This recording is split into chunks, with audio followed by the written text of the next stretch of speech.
فرمانے کا فیصد بھی بہت کم ہے. ہر فرد کا اوسط بہت ہی کم ہے امت کا.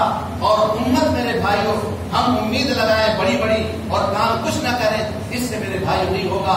اس لیے امام مالک رحمۃ اللہ علیہ توجہ اللہ ہمیشہ یاد رکھنا چاہیے، لا یسلو آخر هذه الامه الا ما سلو اولها. اس امت کا آخری طبقہ نہیں صحیح درست ہو سکتا مگر انہیں اصولوں سے اور انہیں ضابطوں سے جس سے اس سے پہلے والا درست ہوا. ہاں، یقین محکم عمل پہ ہم محبت فاتح عالم، یقین محکم عمل پہ ہم محبت فاتح عالم. جہاد زندگانی میں ہے یہ مردوں کی شمشیر ہے. پہلے یقین محکم ہو، عمل پہ ہم ہو، اللہ کی ذات کے ساتھ پکا یقین ہو، اعمال کی پابندی ہو، حضرت رسول پاک علیہ الصلوۃ والسلام کی ایک سنت پر پابندی ہو، ہماری معاشرت، ہمارے معاملات، یہ ساری چیزیں اور عبادات، شعبہ عبادات ہمارا مکمل ہوگا انشاءاللہ. شعبہ عبادات کی برکت سے، عبادات کی برکت سے ہمارے اخلاق صحیح ہوں گے. اس لیے اس غلط فہمی میں اگر نماز پڑھ رہے ہو آپ غلطی کر رہے، نماز پڑھو. نماز الگ، سب سے پہلے نماز کی پوچھ ہوگی اللہ قیامت کے دن. سب سے پہلے عمل کی جو پوچھ ہوگی وہ نماز کی پوچھ.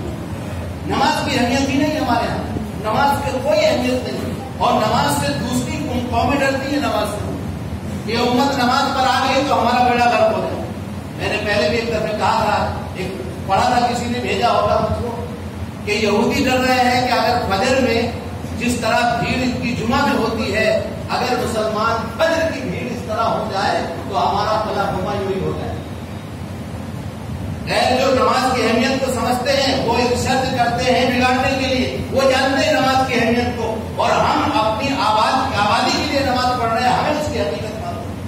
نماز بڑا زبردست عمل ہے. نماز ہے کیا؟ نماز خالق اور مخلوق، بندے اور معبود کا تعلق کا اظہار ہے.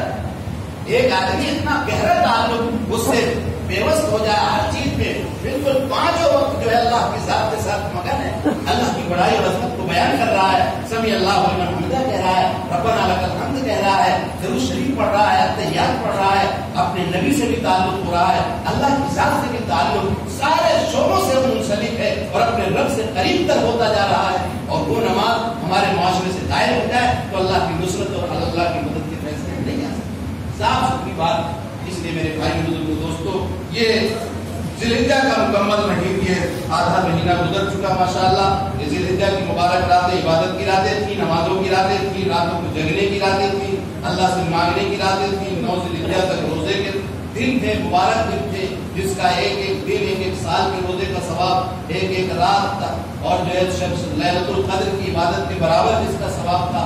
لیکن یہ راتیں ابھی محرم کا مہینہ بھی، وہ بھی عظمت والا مہینہ ہے. سارے دن اللہ نے عظمت والے بنائے ہیں، لیکن خصوصی دن اس میں بھی بہت سے آتے جاتے رہتے ہیں. جب عادت پڑی رہے گی تو آٹومیٹک انشاءاللہ وہ ہم کو مل جائیں گے.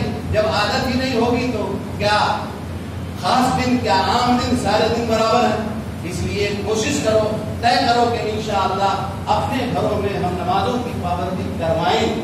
بولے کہ اپنا کام ہے، لڑائی کرنے کی ضرورت نہیں ہے. آپ لوگ حاجت اٹھ جاؤ بھائی، اٹھ جاؤ، دیکھو اذان ہو گئی ہے، نماز پڑھو.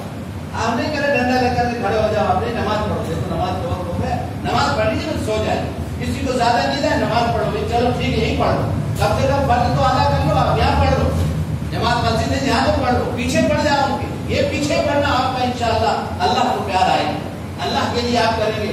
اللہ تعالیٰ اس کی برکت سے آپ کے گھر کو پورا نمازی بنا کریں گے کوشش. اللہ تعالیٰ ہم سب کو اپنے حبیب سرکار مدینہ حضرت محمد صلی اللہ علیہ وسلم کی آنکھوں کی ٹھنڈک بنائے، اور پوری امت اسلامیہ کو صبر و ضبط کے ساتھ نمازوں کی پابندی کر کے اپنے مسائل حل کرنے کی توفیق نصیب فرمائے.